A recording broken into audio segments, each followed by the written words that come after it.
Well, welcome to the US Presidential Election Cup, and what a year it's been for America. With voter suppression, rioting and court rulings, it really is the nation that stops a race. Let's have a look at the field. First up, Fox News. Trainer Rupert Murdoch was always going to field this workhorse. He'll start in gate 1, out on the far right. Look for him to stay in the background and control the field from there.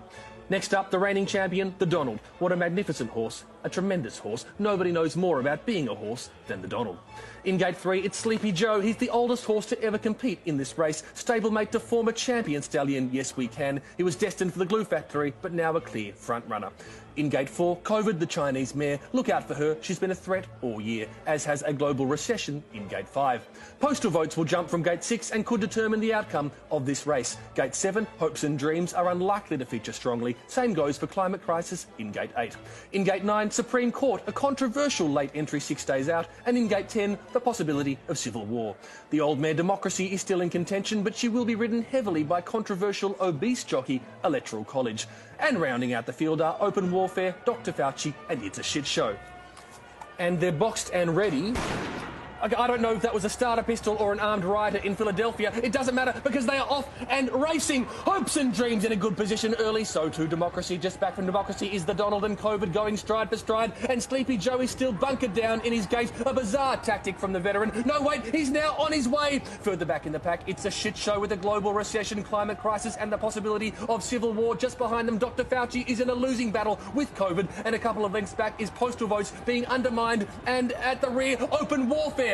As we enter the first debate, the Donald has bucked his Republican jockey, trying to rein him in. He's bucked him right off, and all of a sudden, Sleepy Joe is looking strong and dependable without doing anything particularly inspiring. Dr. Fauci is trying to get on top of COVID now, but the Donald is in the way. He has ditched his bridle mid-race. He's refusing to wear anything on his face. Bold move, but it's working. The Donald is catching up to COVID. Catching. The Donald has caught COVID. Now It's a Shit Show getting near them both. Dr. Fauci tries to slip past the Donald, but Open Warfare gets in the way. It's Open Warfare between Dr. Fauci and the Donald now. Incredible stuff.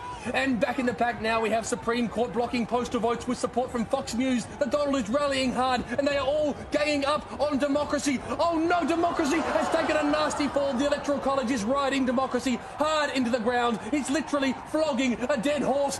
As they turn into the second and last debate, COVID, that's all anybody's talking about. It's rounding the corner, but it's not slowing down as predicted. If anything, it's accelerating. Sleepy Joe is slipping away. Wait a second, I don't believe it. A former champion has entered the race. Yes We Can is pushing Sleepy Joe toward the finish line, but it's the Donald making a late charge, leading the Supreme Court into the home straight, followed by the possibility of civil war. Fox News just behind them, almost willing them home. COVID is spreading the field. That'll encourage a global recession. Hopes and Dreams have dropped off badly, as has Climate Crisis, who I'd forgotten about completely. Postal Votes is making a late charge, but will it get there on time? There's only seconds left. It's Sleepy Joe and the Donald. They're neck and neck. The Donald is claiming victory before he's crossed the finish line. Sleepy Joe being a little more cautious, but either way, it doesn't matter because It's a Shit Show is first past the post. That's right, It's a Shit Show is the clear winner in the US Presidential Cup. Congratulations to Atona 2020 and the whole team behind It's a Shit Show.